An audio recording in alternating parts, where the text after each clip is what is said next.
By the time we got to this incredible defensive sequence from Anthony Davis in Game 6, the Grizzlies already knew what their fate was. Having been a good offensive team throughout the season, I'm sure Memphis figured they'd be able to score somewhat easily, but this entire Lakers team showed up ready to pull their shorts up, get into people, and not only get stops, but demoralize a whole population. And this dismantling was led not by the Defensive Player of the Year, but by the guy he should have given the trophy to, Anthony Davis.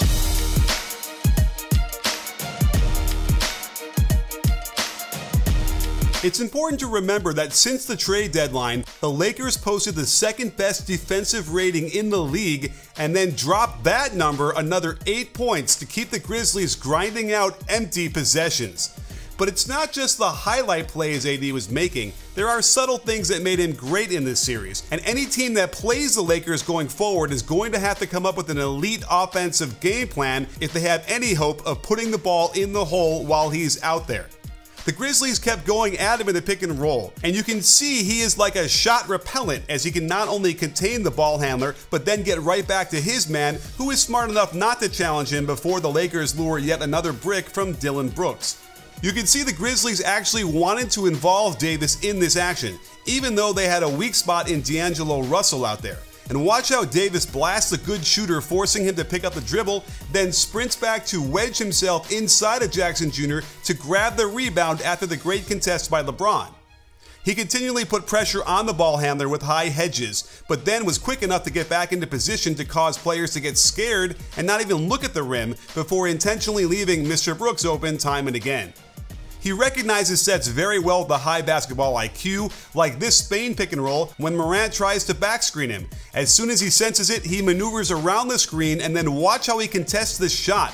Did you see it? It's subtle, but Davis is a master at getting in the air after the shooter does. He's long and explosive enough to wait a fraction of a second to not only make sure the offensive player is in the air and can't fake him out, but avoid needless collisions and fouls while contesting these into misses.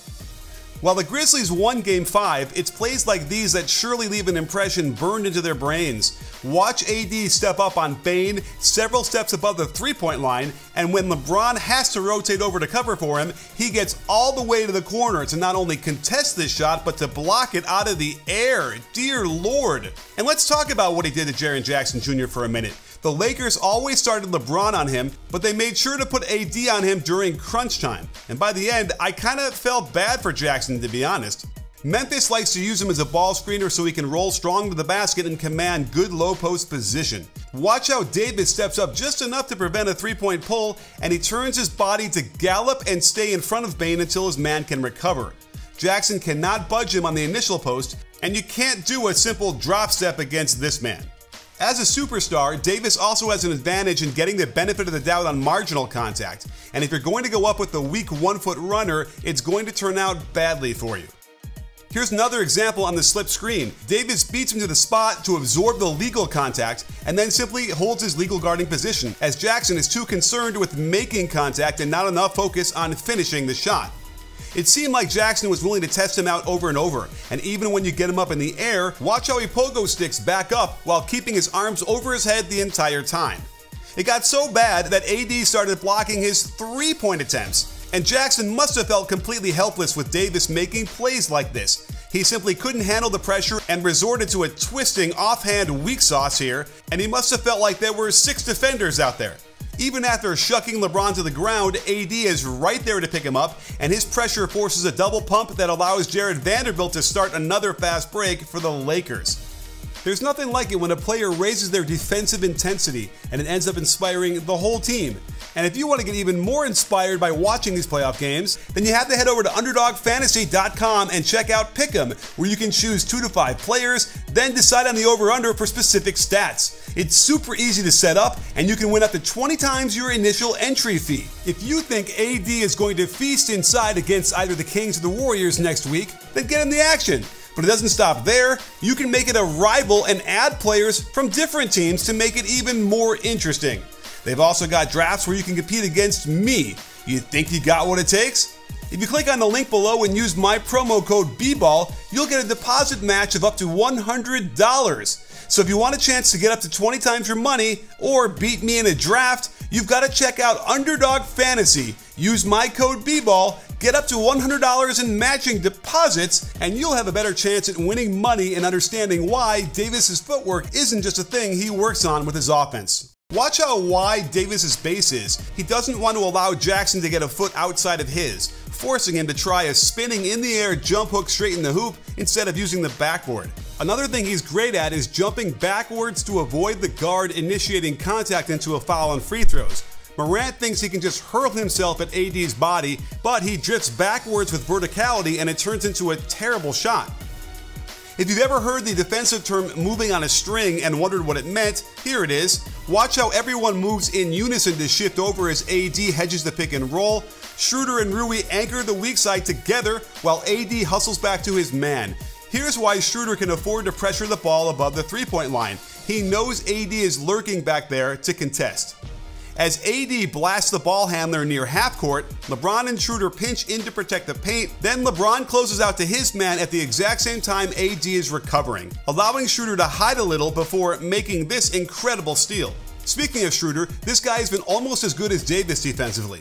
This possession caught my eye last night. With Morant on the bench, they know Bane is the only real threat off the dribble, so Schroeder denies him the ball in the backcourt, makes him catch it higher than he wants, and just watch how he ignores everything else to face guard, weaving through the traffic cones of screens like a cat so he can harass right on the catch. There is no doubt this was wearing Bane out as he decides not to throw the pass after it's halfway out of his hand, and check the effort to recover the loose ball and throw this pass from his back perfectly to a streaking LeBron who knows exactly what to do with it on the fast break. The Grizzlies try to pull him away from the play by having Tillman in the corner, but this allows him to quarterback the whole defense with everyone in front of him. They ignore Brooks to shadow Morant, knowing AD can zone up these two players. Now, watch the pursuit by the whole team on the skip.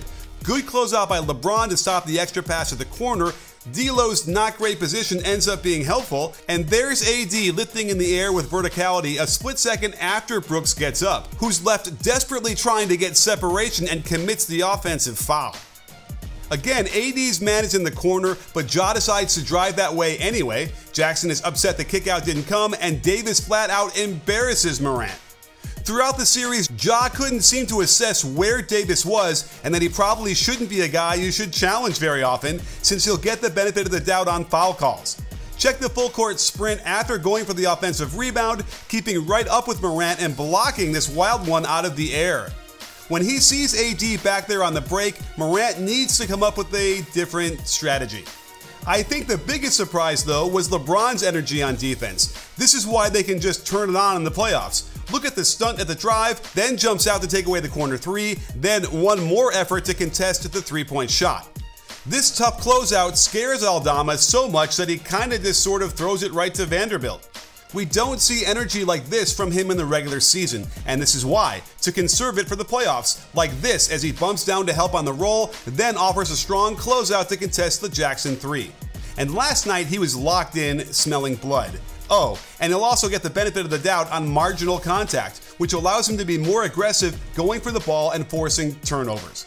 In the end, a shorthanded Grizzlies squad couldn't solve the wrecking crew of a Lakers defense led by Anthony Davis, who seemed to be everything, everywhere, all at once, proving that defense is just offense without the ball, as the team executed a beautiful dance, moving in concert, and preventing the offense from ever getting comfortable.